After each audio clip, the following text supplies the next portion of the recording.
Hello, my name is Jonah Norris, and I'm going to be discussing racial stereotypes in the National Football League, aka NFL. My first slide here is mass media, and I put that it is easy for stereotypes to rule our world. Not just in the NFL, but in general, all news outlets seem to be somewhat biased nowadays in terms of race and even other uh, particular topics. Oftentimes, we let the media control us.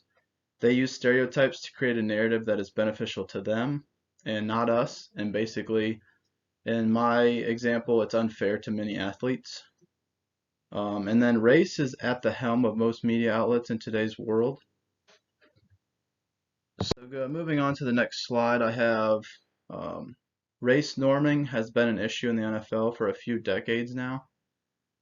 There is evidence that supports black people getting less money when they retire, even if they outplay their competition throughout their years of being in the NFL. And then positional stereotypes have been a thing for the entire existence of the league.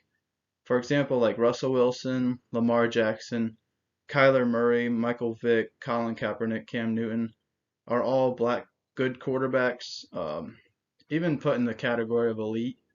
A few of those are current. Of course, Michael Vick and Colin Kaepernick aren't.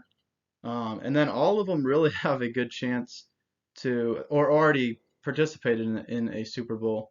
Looks like Lamar Jackson hasn't yet, but he is an elite quarterback that has the ability to rush very well. And so there's this link to um, just the race topic in the NFL, and it was a good read from NBC News.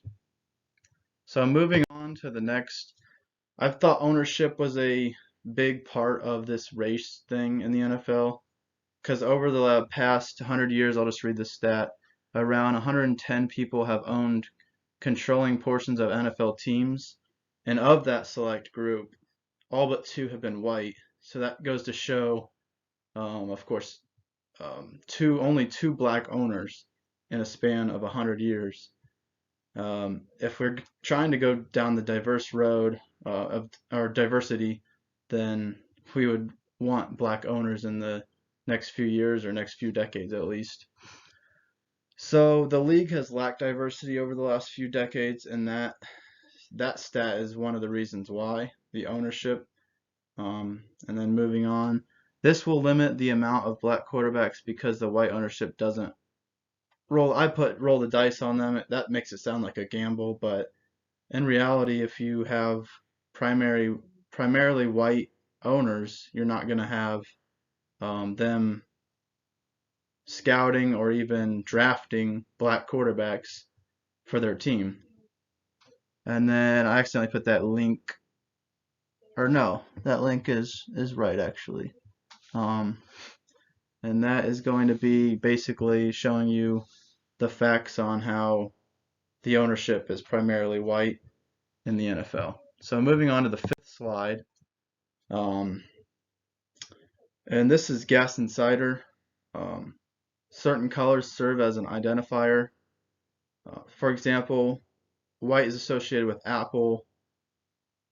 Livestrong can be yellow for the bracelets. And then when you think of Coke, you probably think red. And then hopefully when you think NFL, you don't think of all the white ownerships or white owners of the leagues or of the league, but you think hopefully in the next few years you think a diverse league. That's my hope, and I hope that would be the hope of other people as well. So those identifiers aren't necessarily a bad thing, but if we think of certain leagues in professional sports like the NFL, what we're discussing, it is best we do not go the way of white for owners, so we can lead down the path of diversity. Now it's going to be hard to get a bunch of black owners in there, just because of how it's panned out over the last really the existence of the league. So just getting a couple going, like I know for Barack Obama being the first black president of our nation, that was big in the diverse route. Just getting a few going and then just kind of snowballing effect from there. So, in conclusion, race has been an issue in general in our country. Unfortunately, that is still the case when you enter into the sports world. So, raising awareness can help lead towards diversity in sports. It's not necessarily that we don't know about it, it's just that we think it's the norm, which we can easily change that if we all back it, if you will. So if ownership doesn't change, then we can still fight for black people being a quarterback in the NFL, which that isn't like a big issue, of course. It's not like sports should rule our world, but in the case of what I'm making, I think there should be more black quarterbacks because they have just as much ability as white, um, especially when you think about running the ball. Um, but to move on, we can also hope to break stereotypes because, like I said, black people have proven to be great at the position when given the chance.